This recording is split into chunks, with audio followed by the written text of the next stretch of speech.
L'idée que les Américains doivent quelquefois défendre un peuple contre lui-même n'était pas une découverte de Kissinger. C'était une constante de l'histoire impériale. Les États-Unis protégeaient Cuba depuis 1902. Une loi les autorisait à intervenir militairement si l'indépendance cubaine était menacée. Lorsque la révolution cubaine voulut se rendre indépendante des États-Unis, ce fut la baie des Cochons, un débarquement de contre-révolutionnaires entraîné et financé par les services de renseignement nord-américains.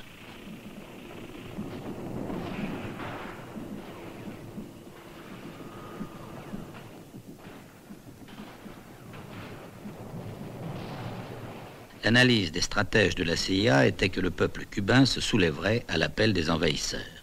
Le peuple cubain se souleva contre les envahisseurs. Cette légère erreur d'appréciation allait marquer le tournant d'une politique basée sur l'expédition punitive qui avait duré 150 ans et que Theodore Roosevelt avait défini sans périphrase: parler doucement et porter un gros bâton. Le bâton avait pas mal servi en Colombie pour lui arracher le canal de Panama au Guatemala lorsque le président Arbenz avait voulu nationaliser le monopole des fruits. La déroute de la baie des Cochons était la première réponse victorieuse de l'Amérique latine, le signe que la redoutable puissance des États-Unis leur avait suscité des ennemis d'une trempe aussi redoutable. La bestialidad imperialista. Bestialidad que no tiene una frontera determinada ni pertenece a un país determinado. Bestias fueron las hordas hitleristas, como bestias son los norteamericanos hoy, como bestias son los paracaidistas belgas, como bestias fueron los imperialistas franceses en Argelia. Porque es la naturaleza del imperialismo la que bestializa a los hombres. Il y aurait pourtant encore une expédition de type classique, le débarquement à Saint-Domingue en 1965. Certes, l'Empire n'avait pas pris de risque, 40 000 soldats pour protéger la vie et les biens des ressortissants américains. En fait, il s'agissait d'empêcher la victoire d'un soulèvement populaire baptisé comme il convient complot communiste.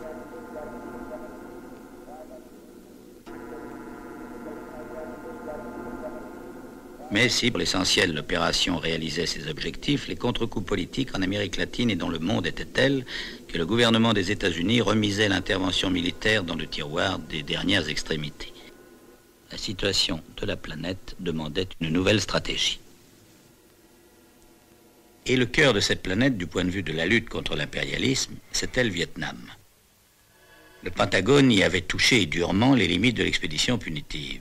En face d'un nouveau type de guerre populaire, l'engrenage conseiller militaire, force d'intervention, aboutissait à l'échec.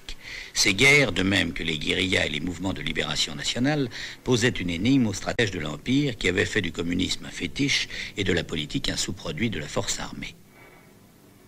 Il constatait que ce n'est pas seulement la puissance de feu qui détermine la victoire, mais que les facteurs politiques existent et que les secteurs civils aussi sont un champ de bataille. Pour résoudre l'énigme, il se posait maintenant des questions d'une autre qualité. Qui sont nos amis? Qui sont nos ennemis? Quels sont leurs conflits internes? Qui peut neutraliser qui? Quels sont les intérêts propres de chaque groupe?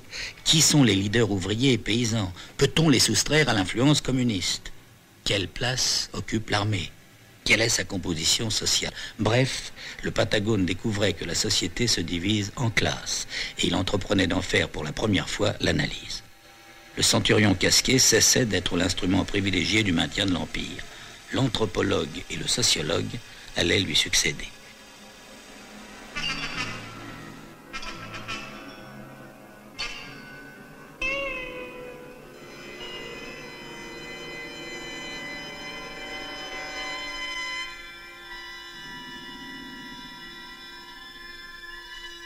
Le duc de Wellington disait que la bataille de Waterloo avait été gagnée sur les terrains de jeu d'Eton.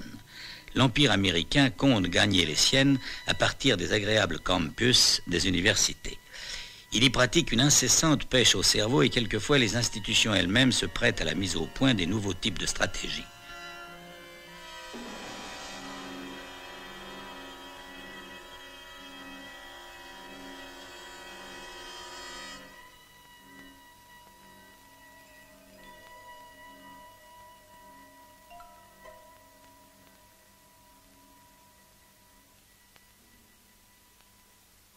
Vers 1965, la tendance était au modèle de simulation. On dessine une hypothèse, on en définit les acteurs et on fait jouer le calcul des probabilités. Un de ces jeux, inauguré le 17 novembre 1965 à la demande du Pentagone et sous son contrôle, portait le nom tout bête de Politica. C'était la firme Apt de Cambridge, Massachusetts, qui se chargeait de l'élaborer, tandis que les étudiants de l'école de droit et de diplomatie Fletcher jouaient les rôles des différents acteurs sociaux.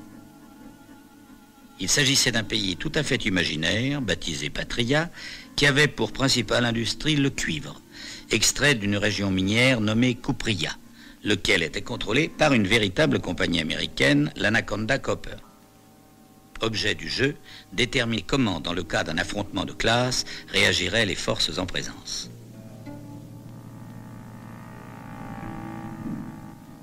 Les stratèges de ce monopoly sociologique en avaient sélectionné 12. Le gouvernement,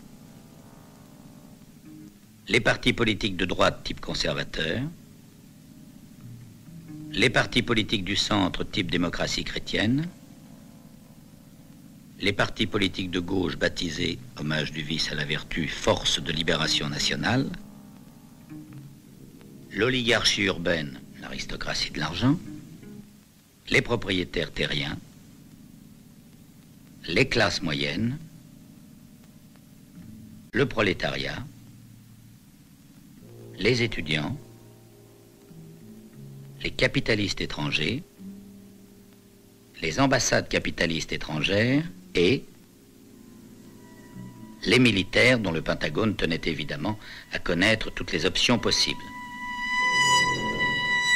Grâce à la découverte des divers arrangements possibles des différentes variables, lisait-on dans la présentation du modèle, ce jeu se propose d'isoler les variables fondamentales pour identifier, décrire, prédire et contrôler un conflit révolutionnaire interne.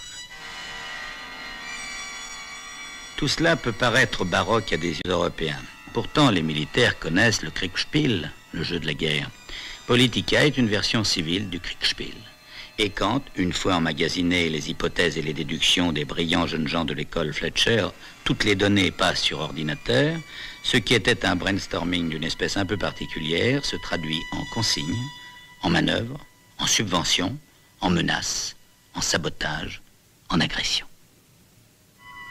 Porque no se trata de una agresión abierta, que haya sido declarada sin embozo ante la faz del mundo. Es un ataque siempre oblicuo, subterráneo, sinuoso, pero no por eso menos lesivo para Chile.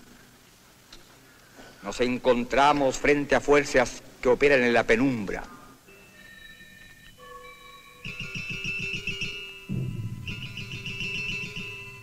Somos víctimas de una clara agresión.